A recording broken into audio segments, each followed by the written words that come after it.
9 বছর বাচ্চাদের নামাজ শুরু করার জন্য ভালো, কিংবা তারও আগে 7 বা 8 বছর আরো ভালো। বাচ্চাকে নামাজ পড়ানোর জন্য আপনাকে রূঢ় আচরণ করতে হবে না। আমার বাচ্চাদের মধ্যে কেউ কেউ বেশ ভালো মতোই নামাজ পড়ে, আবার কেউ কেউ কিছুটা আলসেমি দেখায়। তা সত্ত্বেও আমি ধমক দিয়ে বলি না, আই এখানে আসো, আমরা এখন নামাজ পড়বো। আমি আগে এমনটা করতাম, কিন্তু এটার জন্য আমার স্ত্রী আমার সাথে কিছুটা চেঁচামেচি করেছে, কেন তুমি ওদের সাথে এমন করো।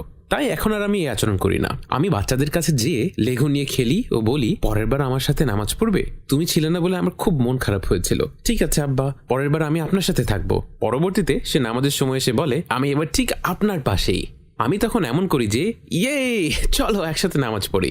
এটা একটা ভালোবাসাপূর্ণ কাজ হবে। এটা এমন না যে ধমক দিয়ে বলবেন, এই এখন নামাজের সময়, তোমরা সবাই কোথায়? আর বাচ্চারা ভয়ে সব সোফার নিচে লুকাচ্ছে এই বললে যে নামাজের সময়, এবং তারা জানে না যে কিভাবে নামাজের নিয়ত করতে হয়। আমি আব্বার জন্য 2 রাকাত নামাজ পড়ছি, আপনি চাইবেন না এমনটা হোক। সুতরাং শুধু ভালোবাসা, উৎসাহ যোগানো এবং ধারাবাহিকতা বজায় রাখতে হবে।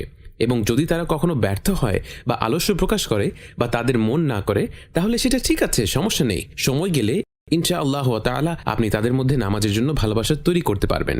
নামাজ হলো এমন একটি কাজ যেটা আমাদের প্রভুর সাথে আমাদের সম্পর্ক স্থাপন করে। এটা ভালোবাসার একটা কাজ, ভয়ের নয়। সুতরাং আমি দোয়া করি যে আপনারা ধৈর্যশীল পিতামাতা হন। বাচ্চাদের কাছ থেকে আমরা নিখুঁত আচরণ আশা করতে পারি না, কারণ ওয়াল্লাহি আমরা নিজেরাই তো নিখুঁত আচরণ করতে পারি না।